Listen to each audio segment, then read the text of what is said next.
¿Qué tal, amigos? Muy buenas tardes. Para mí es un gusto el día de hoy saludarles desde esta maravillosa Finca del Charro. Déjame platicarte que Finca del Charro está ubicada nada más y nada menos que en las faldas de nuestro querido Xinantecas. Hay mucho que contar en esta tarde, pero antes permítanme saludar a nuestro anfitrión Emanuel Castañeda, estudiante en la carrera de médico veterinario y que seguramente muchos de ustedes ya le conocen por su amor a los caballos, por su pasión por la charrería e indudablemente por el deseo que nuestra cultura y tradición crezca no solamente en el Estado de México, sino a nivel nacional. Emanuel, un gusto estar en tu casa. Muchas gracias, Sergio. ¿Qué tal a todas nuestras personas que nos están viendo? Es un gusto saludarlos desde aquí de su casa, la Finca del Charro. Pues mi nombre es Emanuel Castañeda y pues les damos la bienvenida. Este video es con la intención de que nosotros promoverles hacia ustedes el conocimiento acerca de la charrería aquí en el Estado de México, sus inicios y pues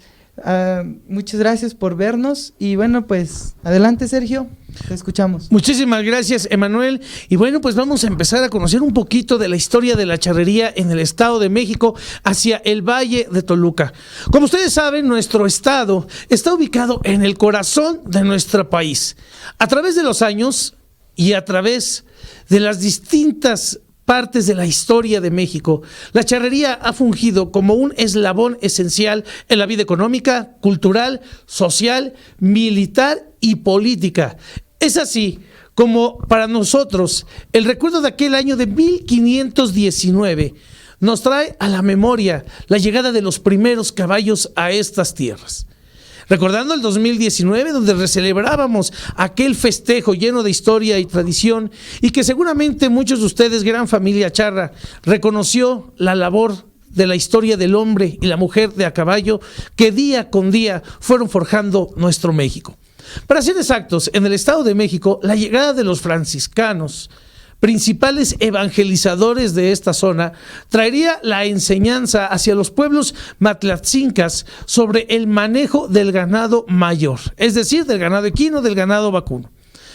para que se fueran forjando los primeros jinetes, y debido a la generosidad de estas tierras, sería como se fecundara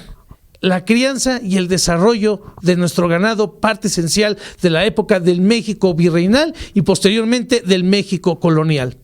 Este esplendor traería la llegada de grandes riquezas a nuestro Estado de México al forjarse grandes haciendas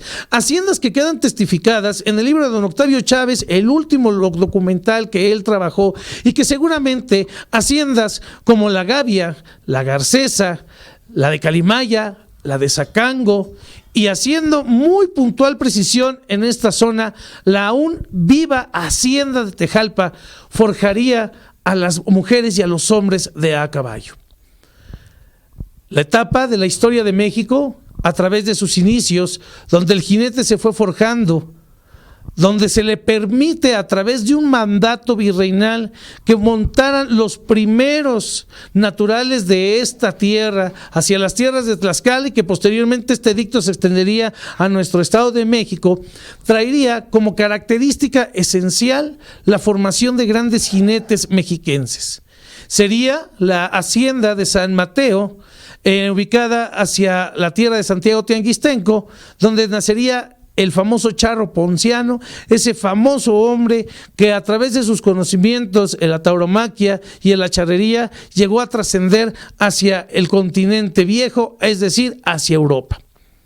Hablar del esplendor de las haciendas del Estado de México es hablar de la imagen de aquellos hombres que fueron forjando la historia, desde el cuerudo, que aún su recuerdo cabalgue las tierras michoacanas, hasta llegar al chinaco, el hombre que participaría en la consumación de la independencia de nuestra patria, pasaría por la etapa del México centralista, las guerras civiles, durante las etapas sin fin de Antonio López de Santana, hasta llegar a aquel 1862, donde se tiene antecedentes que tropas y a caballos de chinacos partieron del Valle de Toluca junto con tropas regulares a la defensa de la soberanía nacional en aquella famosa batalla de Puebla. La llegada de Maximiliano transformaría la vestimenta del hombre a caballo de nuestro querido México.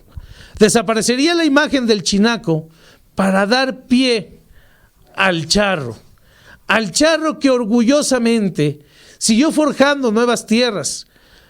Con el fin del Segundo Imperio mal nombrado de 1867,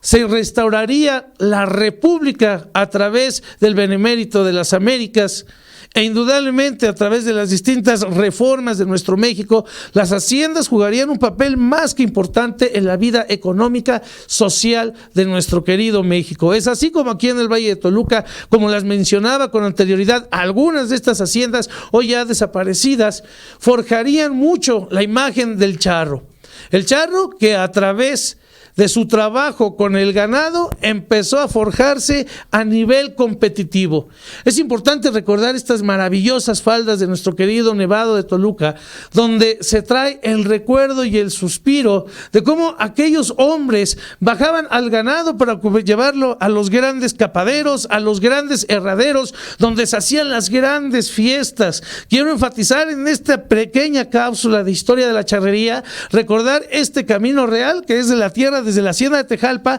hasta entroncarse con Colón, que era el camino real de los hacendados y que forjarían grandes templos como el Templo del Ranchito, obra de los padres pasionistas, donde los hacendados se paseaban y llegaban hasta el centro de la capital mexiquense.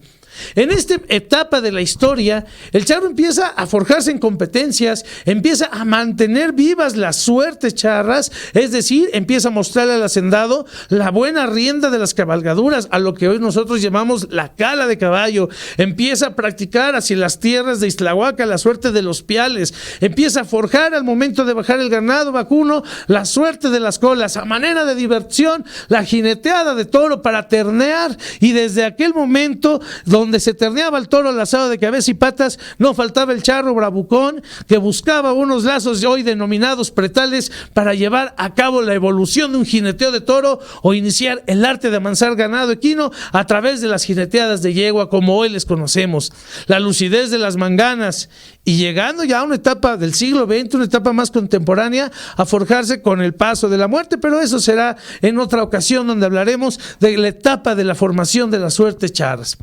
Llegando a la etapa de nuestra Revolución Mexicana, es importante mencionar que aquellos charros dejaron la vida de las haciendas para convertirse en soldados, en ir a batirse en los campos de batalla, a derramar su sangre para terminar con la dictadura de Porfirio Díaz y después con la usurpación de Victoriano Huerta, hasta llegar a aquella consumación del movimiento revolucionario. No hay descanso ni hay tregua para el charro, porque es importante ya recordar que para el año 1921 nacería la primera asociación de charros, hoy llamada la Nacional de Charros, allá en Constituyentes, y que a través de esta imagen le mandamos un gran saludo a su presidente, al consejo directivo, a su reina y a todos los socios de la Nacional de Charros, que hoy en este 2021 cumplen nada más y nada menos 100 años de haberse forjado y de seguir manteniendo vivas las tradiciones.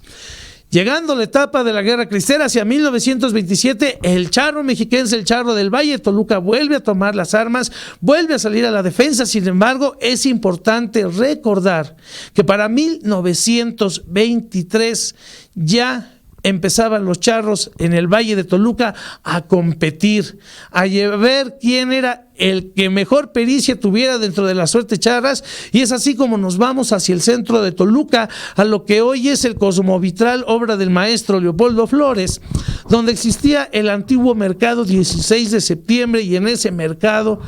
era donde estaba a unas cuantas cuadras el antiguo rastro municipal, y el ganado que llegaba a ese rastro antes de pasar al plato era coleado, era manganeado y era pialado por aquellos charros a los cuales hoy llamamos Asociación de Charros del Estado de México. Y de ahí a nuestros días hay mucho que contar de su historia, hay mucho que contar de cómo se fueron forjando las grandes familias charras que siguen existiendo, y que indudablemente para mí el día de hoy hablar de la finca del charro es hablar de nobleza, tradición y disciplina. Emanuel, yo quiero felicitarte, tú como representante de esta gran casa. Para mí es un honor que tú abras las puertas al desarrollo de nuestro deporte y patrimonio de la humanidad por excelencia. Es así como Finca del Charro, queridas amigas, queridos amigos, seguirá transmitiendo breves cápsulas de historia, breves cápsulas de las competencias charras. Hay que estar pendientes, se han llevado a cabo y se siguen llevando reformas al reglamento oficial de la Federación Mexicana de Charrería, en donde a través de Finca del Charro también vamos a hablar un poco de nuestro reglamento, de todas las variantes que se van dando, hasta llegar a una de las cápsulas que seguramente estás muy interesado. Finca del Charro, todos los atractivos que hoy te ofrece para que convivas con el gran amigo del charro, que es el caballo. No me queda más que despedirme, agradecerte tu tiempo, disfrutar este momento contigo. Tu amigo y servidor Sergio Ortiz, el Padre Amaro, como me conocen dentro del ambiente charro, y secretario de Prensa y Difusión de la Unión de Asociaciones de Charros del Estado de México. Emanuel, un gusto, muchas gracias. No, Sergio, muchas gracias por habernos compartido también aquí, pues algo muy importante acerca de cómo se han dado esta evolución de la charrería. Y claro, es importante conocer simplemente pues la historia de cómo también el traje que portamos de manera muy honrada ha ido cambiando, ha ido evolucionando. Entonces, todos esos detalles pues son muy importantes conocerlos, saber cómo se llevaban a cabo las suertes charras antes, ¿no? Y pues invitarlos a seguirnos siguiendo. Nosotros, la idea es impulsar este deporte nacional, precisamente pues por eso somos Finca del Charro, y es un gusto que para nosotros nos estén viendo. Las puertas aquí están abiertas para todas las personas que nos quieran venir a visitar, formar parte del equipo ahorita charro que ya estamos haciendo, que estamos formando, y pues que primeramente Dios vaya a crecer y dejar un buen nombre. Muchísimas gracias por habernos seguido y mirar toda esta entrevista acerca de cómo fue el desarrollo y evolución de la charrería aquí en el Estado de México. Muchísimas gracias, Manuel, y Finca del Charro sigue cabalgando con grandes sorpresas en este 2021. Un gusto, muy buena tarde.